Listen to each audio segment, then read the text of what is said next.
Welcome to Anshu ma'am social study channel. Hello बच्चों, आज हम क्लास 10th जल संसाधन चैप्टर 3 के कुछ शॉर्ट क्वेश्चन आंसर और लॉन्ग क्वेश्चन आंसर के बारे में चर्चा करेंगे। तो सबसे फर्स्ट क्वेश्चन है, जल संकट क्या है? तो जल की जल अगर उपलब्ध नहीं हो पा रहा है तो वही जल संकट है। तो जल की अनुपलब्धता जल संकट के रूप में जानी जाती है। पृथ्वी पर बड़े बड़े जल महासागर होने के बावजूद भी जल की समस्या बनी हुई है और जलाभाव का सबसे बड़ा कारण जल प्रबंधन की कमी है। जलाभाव का सबसे बड़ा कारण है जल प्रबंधन की कमी। बढ़ती जनसंख्या, उनकी मांग और जल के असमान वितरण भी जल संकट का कारण है। वैसे हम उदाहरण के तौर पे जान सकते हैं, जैसे इजराइल एक देश है, तो वहाँ जो जितनी वर्षा होती है उसकी दुगुनी वर्षा भारत में होती है, परंतु जल जितना बारिश वहाँ होता है उससे दुगुनी वर्षा भारत में होती है। लेकिन वहाँ का प्रबंधन यहाँ का ठीक नहीं होने की वजह से और डिमांड ज़्यादा होने की वजह से जलाभाव की स्थिति हमेशा बनी रहती है और एक दुर्लभ संसाधन के रूप में आज के डेट में जल हो गया है। परंतु इजराइल जैसे कंट्री में, जहाँ पे यहाँ से आधी वर्षा होती है, फिर भी वहाँ प्रबंधन इस तरह का है कि वहाँ पे जल संकट नहीं होता। वहाँ वर्षा के जल को भी एकत्रित करके पीने के पानी के तौर पे उपयोग किया जाता है। तो इस तरह हम ये कह सकते हैं कि अगर हम जल का सही ढंग से प्रबंधन करें, सही ढंग से उपयोग करें और हर जगह जो भूमि का स्तर है, भूमि में जो जल का स्तर है उसको बढ़ा कर रखें, तो जल संकट की नौबत ही नहीं आएगी और जल संकट नहीं होगा। अगला प्रश्न है कि भारत की नदियों के प्रदूषण के कारणों का वर्णन कीजिए। तो भारत के नदियों के प्रदूषण के निम्नलिखित कारण हैं। सबसे पहला कारण है औद्योगिक कचरा। जैसा कि नाम से भी आपको समझ में आ रहा है कि औद्योगिक कचरा जो है वो उद्योग के से जो रिलीज होता है, जो मटेरियल, उस कचरे को कहा जाता है औद्योगिक कचरा। म्यूनिसिपल सीवेज, बहा कर लाने वाले नाले, जैसे म्यूनिसिपल का जो नगर पालिका का या नगर निगम का जो नाला बनता है वो भी आखिर बहकर कहीं ना कहीं जाता है, तो वो भी लोग जो है नदियों में बहाने लगते हैं उस पानी को, तो वो नाले के पानी से भी नदी का प्रदूषण होता है। सीवेज पंपिंग स्टेशन से भी होता है। बांध से नदी में जो तेज बहाव के कारण भी कचरा बह जाता है और जब नदी का पानी स्लो मोशन में बहता है तो कचरा नीचे बैठ जाता है, जिससे नदी प्रदूषित होती है।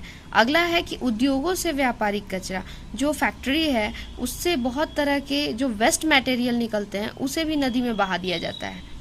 उसके बाद शवों का विसर्जन, डेड बॉडी को भी कभी कभी विसर्जित कर दिया जाता है, मतलब बहा दिया जाता है, तो वो भी क्या कर रहा है, डेड बॉडी अगर पानी में बह जाएगी तो वो भी नदी को प्रदूषित करेगी। अगला है कि शहरों में बढ़ती जनसंख्या और जीवन शैली। जैसे जनसंख्या बढ़ रही है तो लोगों का जो जीवन शैली है उससे जो वेस्टेज मटेरियल वगैरह निकलते हैं वो सारे भी लोग नदी में डाल देते हैं। और सबसे जो लगातार नॉर्मल वे में और अक्सर देखने को मिलता है कि जैसे धार्मिक अनुष्ठान में फूल है या कुछ भी फूल से संबंध, मतलब धार्मिक अनुष्ठान में जैसे किसी भी प्रकार का यूज किया जाता है, चाहे वो होमाद है या फिर धूप दीप जो भी होता है, धूप बत्ती है या फिर फूल है, जो भी वेस्टेज मटेरियल होता है वो लोग जाके नदी में प्रवाहित कर देते हैं। तो वो सारी चीज़ें जब प्रवाहित होती है नदी में तो उससे नदी प्रदूषित तो होता ही है, और उसके साथ साथ है कि जब झील, नहर, नदी में विषैले पदार्थ प्रवेश करते हैं तो यह इनमें घुल जाते हैं और नदी का जल प्रदूषित हो जाता है, जिसके कारण नदी के जल की गुणवत्ता में कमी आ जाती है और जो जलीय जीव है वो काफ़ी प्रभावित होने लगते हैं, मरने लगते हैं।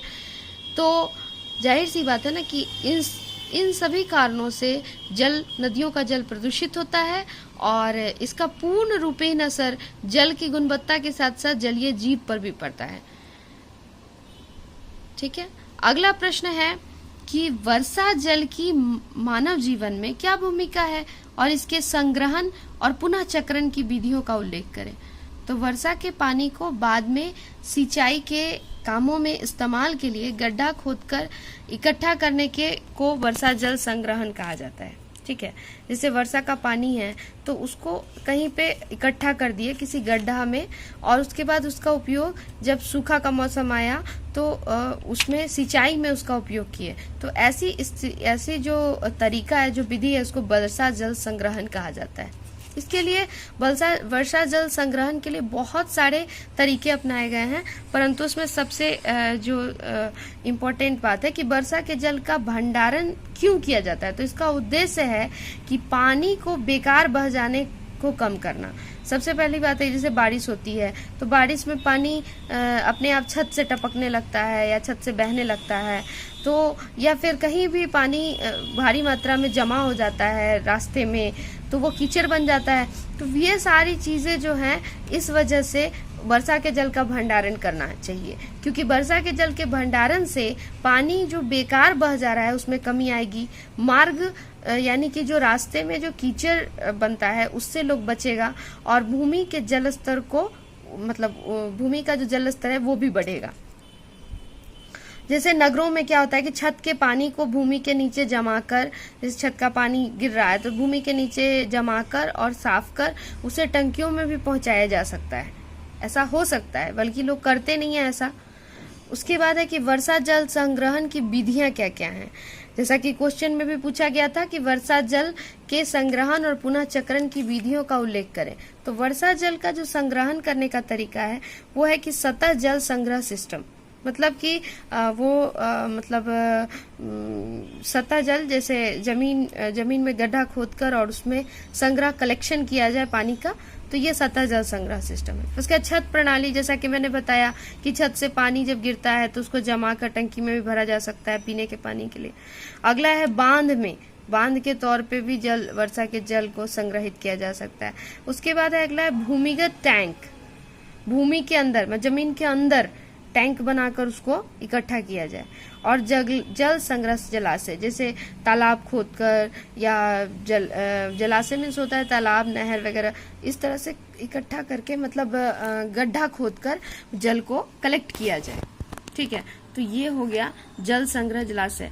तो इस तरह से हम वर्षा के जल को का मानव जीवन में काफी प्रयोग कर सकते हैं, परंतु लोग करते नहीं हैं। उसका वर्षा के जल को फिर से नवीनीकरण करके उसका उपयोग किया जा सकता है, परंतु लोग करते नहीं हैं। और लेकिन अगर हम वर्षा के जल का उपयोग करते हैं तो जल संरक्षण भी होगा, और इससे हमारे जीवन में जो भूमि का जो भौमिक जल स्तर है उसमें भी वृद्धि होगी, उसका भी जल स्तर कमेगा नहीं।